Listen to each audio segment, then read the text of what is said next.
कि हर एक पार्टी के राजनीतिक कार्यकर्ता अपने नेता के पक्ष में अपना तर्क देते हैं।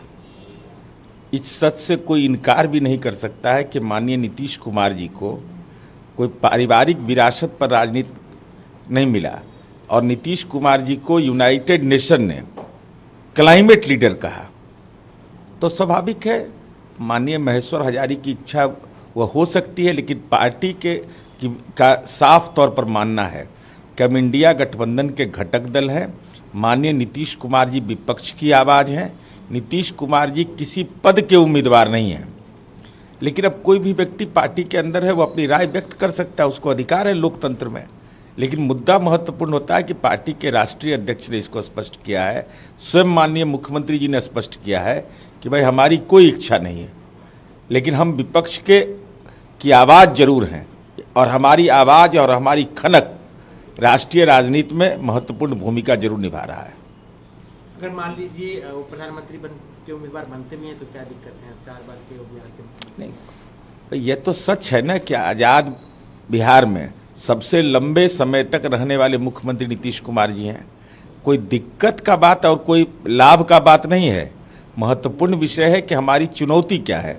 हमारी चुनौती है 2024 में यह फर्जीवाड़ा सनातनी को, जो हिंदू मंदिरों को तोड़ता है और अनर्गल हिंदू प्रलाप करता है, ऐसे लोग जो समाज के विभिन्न तबकों में कटुता पैदा करते हैं, जो संविधान को चुनौती दे रहे हैं, उसको हटाएंगे। लोकतंत्र को बचाने की लड़ाई है ये।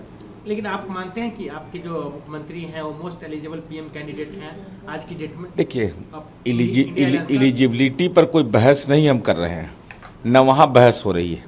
महत्व वहाँ बहस है इंडिया के एजेंडे पर, और हम लोग इंडिया के एजेंडे पर कायम।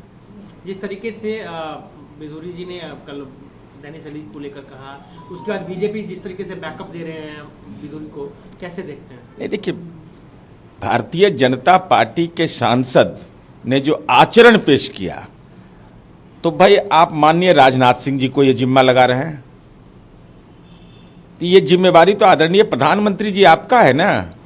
आपके मंत्री किसी को पाकिस्तान भेज देते हैं, किसी को अफगानिस्तान भेज देते हैं। राजनीति की अपसंस्कृति की पराकाष्ठा, उसके बाद ट्रोल आर्मी लगा देते हैं।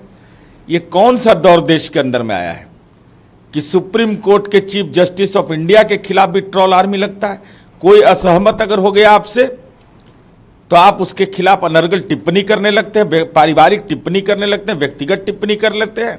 और संसद के अंदर जो आचरण पेश हुआ, यही महिला आरक्षण है, जिसको भाषाई रूप से भी आप सही तरीका से नहीं करते। चंद्रयान पर सफलता मिली, देश गर्व कर रहा था, और आज देश शर्मसार है कि कुंवर दानिश अली के साथ जो व्यवहार हुआ है, वो हिंदुस्तान का नागरिक है ना, संसद है ना, वो अपमान की भाषा बोलने का। और आखिर देश के प्रधानमंत्री जी की जुबान खामोश क्यों है?